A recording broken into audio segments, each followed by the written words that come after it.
नमस्कार दोस्तों, आप देख रहे हैं एबीपी न्यूज़ यूट्यूब लाइव और फेसबुक लाइव। आपका बहुत बहुत स्वागत। मैं आपके साथ शोभना यादव। आज मैं आपके सामने लेकर आई हूँ पहले तो ये कि मेरा जो ख़ास शो है मातृभूमि, जो अब 4:30 बजे आ गया था क्रिकेट और बिहार चुनाव के चलते हुए, अब वो फिर अपने पुराने समय पर आप देख पाएंगे शाम 6 बजे मातृभूमि मेरे साथ देश सेवा करने वाला पहला टीवी न्यूज़ शो। तो आज की जो बड़ी स्टोरी है उस पर हमारी नज़र रहेगी। इस मातृभूमि की जो लीड स्टोरी है वो मैं आपको एक बार बताना चाहती हूँ। लीड स्टोरी ये है कि कल रात 10 बजे देश की राजधानी दिल्ली के सराय काले खां बस स्टैंड के पास से जैश-ए-मोहम्मद के 2 आतंकवादियों को गिरफ्तार किया गया। इन आतंकवादियों के निशाने पर दिल्ली के कई अहम ठिकाने भी थे, साथ ही साथ कुछ वीआईपीज़ भी थे। दिल्ली पुलिस की स्पेशल सेल ने इनको गिरफ्तार किया। इनसे पूछताछ इस समय चल रही है और जो बड़ा खुलासा इनसे पूछताछ में हुआ है और जो बड़ी अहम जानकारी है वो ये पुलिस के द्वारा हमें दी गई है कि व्हाट्सएप ग्रुप इनके फ़ोन से मिला है और उस व्हाट्सएप ग्रुप पर कई पाकिस्तानी आतंकवादी भी हैं और पाकिस्तानी आका भी हैं। जिन पाकिस्तानी आकाओं के द्वारा इन दोनों आतंकवादियों को कहा जाए कि दिशा निर्देश दिए जाते थे कि आगे इनको क्या करना है, आगे इनको कहाँ अटैक करना है, इनको कहाँ से हथियार मिलेंगे, कौन से ऐसे वो स्लीपर सेल्स हैं जो इनकी मदद करेंगे। तो 2 आतंकवादी दिल्ली से सराय काले खां से गिरफ्तार किए गए। मैं उनके नाम आपको बता देती हूँ। लगभग 22 से 24 साल इनकी उम्र है। अब्दुल लतीफ़ मीर और मोहम्मद असलम, ये पुलवामा और बारामूला इलाके के रहने वाले हैं, जम्मू कश्मीर के। और इनका जो मकसद था, जो पुलिस की बातचीत में, पुलिस की जांच में सामने आया है, ये फिदाइन हमलावर बनना चाहते थे और पाक ऑक्यूपाइड कश्मीर में कई बार इन्होंने कोशिश की बॉर्डर पार करके पाक ऑक्यूपाइड कश्मीर में जाने की, जहां पर कि पाकिस्तान के द्वारा आतंकवादियों को ट्रेन करने के लिए कैंप्स चलाए जाते हैं। आपको याद होगा, आप जानते हैं अच्छी तरह, कई बार हमने आपको ये कवरेज बड़ी दिखाई है। हमने वो आतंकियों के ट्रेनिंग कैंप्स भी दिखाए हैं जो पाकिस्तानी आर्मी के द्वारा स्पॉन्सर्ड होते हैं। तो ये जो 2 आतंकी हैं, अब्दुल लतीफ़ मीर और मोहम्मद असलम इनके नाम हैं, इन्होंने कई बार ये कोशिश की कि ये बॉर्डर पार कर जो पाक ऑक्यूपाइड कश्मीर है वहाँ चले जाएं और जो वहाँ पर पाकिस्तानी आर्मी के द्वारा जो ट्रेनिंग कैंप्स चलाए जाते हैं ये उनको ज्वाइन करना चाहते थे। ये वहाँ ट्रेनिंग लेना चाहते थे और ट्रेनिंग लेकर ये आतंकी हरकतों को, आतंकी जिसे कहा कि हमलों को जम्मू कश्मीर में अंजाम देना चाहते थे। इनके निशाने पर कई अहम ठिकाने थे, जैसा कि मैंने आपको बताया, पूछताछ में सामने आया है और बड़े वीवीआईपीज़ पर भी इनकी नज़र थी। और आपको याद होगा कि पाकिस्तान के रेल मंत्री ने क्या दावा किया था कि भारतीय खुफिया एजेंसी रॉ पाकिस्तान के बड़े नेताओं को मारने का प्लान बना रही है, और जबकि खुद आईएसआई इस तरीके के प्लान बना रही है और इस तरीके के जो आतंकी हैं वो हमारे देश में उनको ट्रेन कर आतंकी घटनाओं को अंजाम देने की कोशिश कर रही है। मैं आपको ये भी बता दूं कि इनके पास से 2 सेमी ऑटोमेटिक पिस्टल्स बरामद हुई हैं, कुछ अहम दस्तावेज बरामद हुए हैं और जैसा कि मैंने आपको बताया कि व्हाट्सएप ग्रुप, जिससे बहुत अहम जानकारी दिल्ली पुलिस इस समय जुटाने में लगी हुई है कि देखिए उस व्हाट्सएप ग्रुप पर जो ग्रुप मेंबर्स हैं वो ग्रुप मेंबर्स कौन हैं, उसमें कितने भारतीय हैं, उसमें कितने पाकिस्तानी हैं, उन भारतीयों में क्या कोई आतंकवादी हैं या स्लीपर सेल हैं या कोई ऐसे अहम लोग हैं जो अच्छा खासा रसूख रखते हैं जम्मू कश्मीर में, उनके साथ तो नहीं कहीं इनके तार जुड़े हुए हैं। और क्योंकि जब से अनुच्छेद 370 हटाया गया है, लगातार जो जम्मू कश्मीर के राजनीतिक दल हैं, चाहे पीडीपी हो चाहे नेशनल कॉन्फ्रेंस हो, एक अजीब बौखलाहट देखने को मिल रही है। जिस तरीके से महबूबा मुफ्ती के बयान भी सामने आ रहे हैं, अब गुजर और बकरवाल को लेकर उनका निशाना उन्होंने साधा है मोदी सरकार के ऊपर। उनका ये भी कहना है कि मुसलमानों को टारगेट किया जा रहा है, वो जंगल की देखभाल करते हैं, उनको भगाया जा रहा है। तो ऐसे में जो पुलवामा और बारामूला के ये 2 लड़के जो आतंकवादी बनने के लिए, आतंकवादी ट्रेनिंग लेने के लिए पीओके जाना चाहते थे, उनको पुलिस ने अब गिरफ्तार कर लिया है। और मैं आपको ये बता दूं कि ये नेपाल के ज़रिए भी इन्होंने कई बार कोशिश की बॉर्डर क्रॉस करने की, कश्मीर में भी इन्होंने कई बार कोशिश की, लेकिन जो सुरक्षा बल थे उनकी मुस्तैदी के चलते, उनके पुख्ता इंतज़ामों के चलते इनको ये अपने मंसूबों में कामयाब नहीं हुए और इनको फाइनली गिरफ्तार कर लिया गया। लेकिन हैरानी की बात एक और है जो इनसे पूछताछ में सामने आई है, और वो ये कि ये देवबंद भी गए, उत्तर प्रदेश का देवबंद आप जानते होंगे, ये वहाँ भी गए, ये सहारनपुर में भी रुके 2 दिन के लिए। ये सब पूछताछ में दिल्ली पुलिस की बाहर आ रही हैं चीज़ें निकल कर। अब सवाल ये खड़ा होता है कि ये कश्मीरी युवक जो कि बारामूला और पुलवामा से ताल्लुक़ रखते हैं, ये आखिर उत्तर प्रदेश के देवबंद क्यों गए थे? ये उत्तर प्रदेश के सहारनपुर क्यों गए थे? अगर ये सहारनपुर और देवबंद गए थे तो ये वहाँ किससे इन्होंने मुलाकात की थी? दूसरा बड़ा सवाल ये होता है कि क्या आतंक का कोई देवबंद कनेक्शन है? आतंक और देवबंद के बीच में आखिर क्या ऐसी कड़ी है जिसको जो पुलिस अब खोजने की कोशिश कर रही है इन आतंकवादियों के ज़रिए? आपको याद होगा कि बीजेपी के नेता गिरिराज सिंह ने ये कहा भी था कि देवबंद जो है वो आतंक की फैक्ट्री है, मतलब आतंकवादी पैदा करने की फैक्ट्री है। तो उस समय बहुत विवाद हुआ था, लेकिन अब ये जो आतंकवादियों की गिरफ्तारी हुई है और इनका जो व्हाट्सएप ग्रुप मिला है उसमें तमाम चैट पुलिस ने पकड़ी हैं। उससे पुलिस अब ये आइडेंटिफाई करने की कोशिश कर रही है कि भारत में और पाकिस्तान में ये कौन से ऐसे नेटवर्क हैं, ऐसे कौन से लोग हैं जो इस तरीके से आतंकवादियों को भारत में तैयार कर रहे हैं, आतंकी मंसूबों को कामयाब करने के लिए, आतंकी हमले करने के लिए। और ये बहुत अहम हो जाती है ये जांच। और जैसा कि मैंने आपको बताया, और मैं आपको ये भी बताना चाहती हूँ कि जो मोबाइल इनके पास से बरामद हुए हैं, इसमें इन मोबाइल्स में जैश ए मोहम्मद सरगना अज़हर मसूद के वीडियोज़ भी मिल रहे हैं। तो ये कौन वो लोग हैं जो अज़हर मसूद के इस तरीके के वीडियोस इन कश्मीरी युवकों को भेजकर इस तरीके से उनका ब्रेन वॉश कर उनको आतंकवाद की राह पर चलने के लिए जिसे कहा जाए कि मजबूर भी करते हैं और एक तरीके से सब्ज़ बाग दिखाकर जिहाद के नाम पर उन युवकों को भटकाते भी हैं। तो ये एक बड़ी जांच का विषय है और अब ये जांच आगे क्योंकि बढ़ रही है तो ये सामने भी आएगा। दोनों आतंकवादियों से एक और जो बड़ा खुलासा हुआ है वो खुलासा ये कि इनको पाकिस्तान से कमांड मिलती थी और जिस युवक के ये टच में भारत में आए, जो पुलिस को जो व्हाट्सएप चैट में निकल कर आ रहा है वो ये कह रहे थे कि हमें आर्म्स ट्रेनिंग करनी है और उस आर्म्स ट्रेनिंग के लिए ये उन आतंकी कैंप्स में जाना चाहते थे। तो अब पुलिस की स्पेशल सेल की जो टीम है वो पूरी जांच कर रही है और जैसे ही ये जांच आगे बढ़ेगी हम इसका हर अपडेट आप तक पहुंचाएंगे। फिलहाल आज के मातृभूमि शो में जो कि 6 बजे आप मेरे साथ देखेंगे उसकी लीड स्टोरी यही होगी।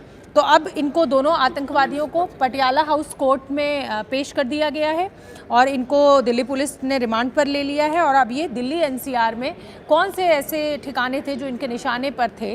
देखिए अक्षरधाम मंदिर जो है वो हमेशा निशाने पर रहा है, इंडिया गेट निशाने पर रहा है, कई गुरुद्वारे हैं जो कि निशाने पर रहे हैं, जामा मस्जिद निशाने पर रही आतंकवादियों के ताकि सौहार्द बिगाड़ा जा सके। तो अब पूछताछ इनसे लगातार जारी है, इनके जो व्हाट्सएप चैट है उनको खंगाला जा रहा है और ताकि ये पता लग सके कि क्या ऐसे ठिकाने थे, कौन ऐसे वीआईपी से जो इनके निशाने पर थे। और ये लेके कई मुझे अब ये कॉल्स आने लगी हैं, मुझसे लोग सवाल पूछने लगे हैं। तो देखिए इसमें लिखा जाएगा कि ये देखिए कुछ लोगों को ये बड़ा अच्छा लग रहा है ये जो न्यूज़ हम आपको दिखा रहे हैं और ये देखिए इस पे लोग ये भी पूछ रहे हैं मुझसे कि ये जो पुलवामा और जो मैंने आपको 2 एरिया बताए पुलवामा और बारामूला के जो आतंकवादी हैं ये कश्मीरी युवक हैं। देखिए ये पाकिस्तानी युवक नहीं है, ये कश्मीरी युवक हैं, बारामूला और पुलवामा से आते हैं, महज 22 से 24 साल इनकी उम्र है और बहकाया गया है इनको जिहाद के नाम पर, अनुच्छेद 370 हटाने के नाम पर इनको बहकाया जा रहा है। पाकिस्तान में जो आका बैठे हुए हैं जैश ए मोहम्मद के वो बाकायदा व्हाट्सएप ग्रुप बनाकर इस तरह के लड़कों को जोड़ते हैं, उस पर जैश ए मोहम्मद का जो सरगना है अज़हर मसूद उसके वीडियोज़ डालते हैं और इस तरीके के पाकिस्तानी कैंप में जिस तरीके से बंदूक चलाना और हथियार चलाने की ट्रेनिंग दी जाती है उस तरीके के वीडियोस डाले हुए हैं ताकि इन लड़कों को भटकाया जा सके, इनको सब्ज़बाग दिखाकर आतंक की राह पर डाला जा सके। तो देखिए बहुत सारे लोग मुझे कर रहे हैं लेकिन मेरे लिए अब अगली स्टोरी पर बढ़ना भी बहुत ज़रूरत है मेरी। तो मैं आपको बता दूं कि मातृभूमि में जो अगली हमारी स्टोरी है वो है मालाबार युद्धाभ्यास। देखिए मालाबार युद्धाभ्यास का दूसरा चरण आज शुरू हो चुका है।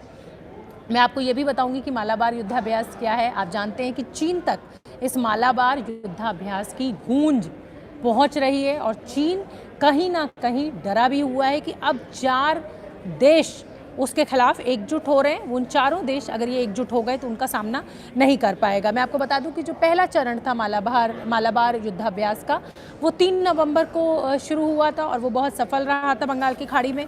उसके बाद आज ये दूसरा चरण शुरू हो रहा है उत्तरी अरब सागर में, और इसमें 4 देश भाग ले रहे हैं। भारत तो है ही है, अमेरिका, जापान और ऑस्ट्रेलिया। और आप ये समझने की कोशिश कीजिए कि जो चीन है उसके लिए यही सबसे बड़ी दिक्कत है कि जो मालाबार युद्धाभ्यास है उसमें वो 4 देश हैं जिन देशों के साथ उसके संबंध अच्छे नहीं हैं। तो उसको ये भी लग रहा है कि अगर भारत के साथ अमेरिका, ऑस्ट्रेलिया और जापान जैसे ताकतवर देश खड़े हो जाते हैं तो कहीं ना कहीं चीन की स्थिति कमज़ोर होगी, और इसीलिए वो डरा भी हुआ है। और मैं आपको बता दूं कि इस बार जो मालाबार युद्धाभ्यास है वो ख़ास क्यों है। ख़ास इसलिए है कि एयरक्राफ्ट कैरियर्स की एक्सरसाइज इसमें हो रही है। एयरक्राफ्ट कैरियर्स क्या होते हैं? नेवी के वो बड़े बड़े जहाज़ जिसमें कि लड़ाकू विमानों की पार्किंग हो सकती है। युद्ध के समय में किसी हालात ख़राब होने की स्थिति में ये जो विमान हैं, लड़ाकू विमान, ये वहीं से टेक ऑफ कर सकते हैं, जो दुश्मन के जो ठिकाने हैं उनको नस्तनाबूद कर सकते हैं, ख़त्म कर सकते हैं। तो इस बार जो एयरक्राफ्ट कैरियर्स की एक्सरसाइज है वो बहुत अहम हो जाती है उत्तरी अरब सागर में। और इंडिया का जो विमानवाहक युद्धपोत है INS विक्रमादित्य, वो इसमें हिस्सा ले रहा है। और जो अमेरिका का एयरक्राफ्ट कैरियर है निमित्ज, वो इसमें हिस्सा ले रहा है। देखिए निमित्ज जो है वो अमेरिका की एयरफोर्स का सबसे पुराना विमान कहा जाता है, और लगभग 1 लाख टन वज़न का ये इतना बड़ा विमान है, युद्धवाहक विमान जिसको कहा जाए एयरक्राफ्ट कैरियर है, कि इस पे 60 से 70 लड़ाकू विमान एक बार में पार्क हो सकते हैं। 60 से 70 लड़ाकू विमान, अंदाज़ा लगाइए इसके साइज़ का। जैसा कि मैंने आपको बताया 1 लाख टन वज़न का है ये, और लगभग 6000 नौसैनिक जो हैं अमेरिका के वो इसमें एक समय पे रह सकते हैं। तो 60 से 70 लड़ाकू विमान, 6000 से ज़्यादा नौसैनिक इस पर सवार हो सकते हैं। तो आप अंदाज़ा लगाइए कि ये इसका साइज़ क्या होगा। और जब ये INS विराट के साथ INS विक्रमादित्य के साथ जब ये एक्सरसाइज होगी निमित्ज की, तो बहुत कुछ सीखने को भी मिलेगा। और कहीं ना कहीं चीन के लिए एक ये हुंकार भी है इन चारों देशों की कि देखो इस तरीके से अगर समुद्र में तुम बाकी देशों के लिए खतरा बनोगे तो कहीं ना कहीं तुमको घेरा जाएगा। सब एकजुट होंगे। युद्धपोत के साथ साथ लड़ाकू विमान हैं, सबमरीन्स हैं, सब इस एक्सरसाइज में हिस्सा ले रही हैं। तो चीन को बार बार करंट लग रहा है। ये जो जो मालाबार युद्धाभ्यास हो रहा है, 3 नवंबर को पहला चरण हुआ था और कल 15 नवंबर को इसका दूसरा चरण, आज माफ़ कीजिए, आज इसका दूसरा चरण शुरू हुआ है। जैसा कि मैंने आपको बताया निमित्ज के बारे में कि सबसे बड़ा अमेरिका की आर्मी का ये विमान है। और मैं आपको बता दूं कि जानकारी की जो मिल रही है हमें, उसमें भारतीय नौसेना की तरफ से विक्रमादित्य के अलावा जो विमान हिस्सा लेंगे वो भी मैं आपको बता देती हूँ। स्वदेशी डिस्ट्रॉयर्स, कोलकाता और चेन्नई के युद्धपोत भी इस जॉइंट एक्सरसाइज है इसमें शामिल हो रहे हैं। अमेरिका की नौसेना की तरफ से निमित्ज के अलावा क्रूज़र प्रिंसटन और डिस्ट्रॉयर स्ट्रीटर भी हिस्सा लेंगे। तो तमाम जो ताकत है, जिसे कहा जाए कि जो विमानों की ताकत कहा जाए या हथियारों की ताकत कही जाए, वो कहीं ना कहीं इस समय अरब सागर में आपको देखने को मिल रही है, जो ये मालाबार युद्धाभ्यास हो रहा है इसमें। और मैं आपको बता दूं कि 1992 से ही ये मालाबार युद्धाभ्यास अमेरिका के साथ भारत करता आया है, लेकिन 2004 के बाद दोनों देशों की नौसेनाओं का मालाबार युद्धाभ्यास में हिस्सा लेने का जो सिलसिला है वो लगातार बना हुआ है, लगातार जारी है। 2015 में भी जापान जो है वो इस युद्धाभ्यास का हिस्सा बना था, और इस बार इस युद्धाभ्यास में ऑस्ट्रेलिया भी शामिल हो चुका है। तो आप अंदाज़ा लगाइए, भारत, अमेरिका, ऑस्ट्रेलिया और जापान, 4 ताकतवर देश। चीन जिनको हमेशा जिसे कहा जाए कि धमकाता रहता है, खैर अमेरिका को तो नहीं धमकाता है, लेकिन अमेरिका के साथ भी क्योंकि ट्रेड वॉर लगातार चलता रहता है, तो अपने पड़ोसी देशों के साथ चीन की हमेशा विस्तारवादी नीति रही है, तो उसको देखते हुए ये युद्धाभ्यास बहुत अहम हो जाता है। और मैं आपको एक चीज़ और बताना चाहती हूँ कि भारत, अमेरिका, जापान और ऑस्ट्रेलिया का जो समूह है उसको क्वाड कहा जाता है। Quad, QUAD। अब ये क्वाड क्या है मैं आपको बता देती हूँ। क्वाड यानी क्वाड्रिलेटरल सिक्योरिटी डायलॉग, मतलब सुरक्षा को लेकर ये 4 देश एक साथ आए, एकजुट हुए और सुरक्षा इंतज़ामों को लेकर अपने सामरिक जिसे कहा जाए फेवर्स को लेकर इन्होंने एक क्वाड बनाया। साल 2004 में सुनामी के बाद इंडो पैसिफिक क्षेत्र में देशों की मदद के लिए, जो देश हैं आसपास के जो देश हैं जो सुनामी से जिसे कहा जाए कि जिन पर असर हुआ था, उन देशों की मदद के लिए ये क्वाड का निर्माण किया गया था। जैसे कि मैंने आपको बताया, भारत, अमेरिका, जापान और ऑस्ट्रेलिया। अब इससे इस क्वाड के बढ़ने से जो चीन की दादागिरी लगातार इन देशों के ऊपर थी, उस पर भी लगाम लगी है। और 2017 से जब से चीन ने जिसे कहा जाए कि एक तरीके से गुंडागर्दी और विस्तारवादी नीति के चलते आसपास के देशों को जिस तरह से परेशान करना शुरू किया, उसके बाद ये हरकत में आया और इस क्वाड को उसी नज़र से देखा जाने लगा। तो जो मालाबार युद्धाभ्यास है, उसकी सामरिक दृष्टि से भारत के लिए बहुत अहमियत है। चीन के साथ जिस तरीके से बॉर्डर पर लगातार तनाव बना हुआ है, उसको देखते हुए भी अमेरिका, ऑस्ट्रेलिया और जापान का हमारे साथ आना ये बहुत अहम हो जाता है। तो आज मातृभूमि में मैंने आपको 2 लीड स्टोरीज़ बताई और तीसरी लीड स्टोरी जो है वो मैं अब आपको नहीं बताऊंगी, वो आप उसको देखने के लिए, उसको जानने के लिए मेरे साथ जुड़े शाम 6 बजे ABP न्यूज़ पर मातृभूमि के लिए। अब मैं आपको बताती हूँ कि 6:30 बजे का हमारा क्या ख़ास स्पेशल होगा। तो हमारे 6:30 बजे हम छठ पर हट लेकर आपके लिए आ रहे हैं। देखिए, आप जानते ही हैं कि कोरोना का जो तीसरा जिसको कहा जाए कि तीसरी लहर, इस समय दिल्ली में उसके आंकड़े बहुत तेज़ी से बढ़ रहे हैं। हालांकि दिल्ली के जो स्वास्थ्य मंत्री सत्येंद्र जैन, उनका ये कहना है कि तीसरी लहर पर रोक लगी है, आंकड़े कम आने लगे हैं। लेकिन उधर आज अपने बुलेटिन में दोपहर में 12 बजे मैंने जो एम्स के डायरेक्टर हैं रणदीप गुलेरिया जी, मैं उनसे बात कर रही थी और मैंने उनसे ये सवाल पूछा स्पेसिफिकली कि क्या तीसरी लहर जो आई है कोरोना की, वो उसमें क्या कमी आने लगी है, क्या वो रुक गई है, उस पर कंट्रोल कर लिया गया। तो उन्होंने सीधे सीधे कहा कि देखिए, त्योहारों का टाइम था, दिवाली अभी बीत के चुकी है, छोटी दिवाली थी, भाई दूज और गोवर्धन पूजा, तो ऐसे में लोगों ने टेस्टिंग कम हो जाती है, तो उसके चलते भी हो सकता है कि ये आंकड़ा कम हो। और अगर ये कंसिस्टेंटली अगले 1 हफ्ते तक ये आंकड़ा इतना ही कंट्रोल्ड रहता है और इसी तरीके के आंकड़े आते हैं, तो हम तब ये कह पाएंगे कि हाँ इस पर तीसरे चरण में पर रोक लग गई है और अब उस तेज़ी के साथ ग्राफ ऊपर नहीं बढ़ रहा है। लेकिन अगर मैं अभी की बात करूँ तो स्थिति बड़ी विकट है।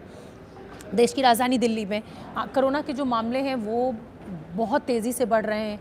ICU बेड जो है वो कम हो गए हैं। आज अरविंद केजरीवाल ने गृह मंत्रालय को चिट्ठी लिखी है और ये प्रस्ताव दिया है कि जो लोकल लॉकडाउन, मतलब जो छोटे छोटे एरिया हैं, जो कंटेनमेंट जोन्स हैं, उनको लॉकडाउन करने की इजाज़त उनको दी जाए।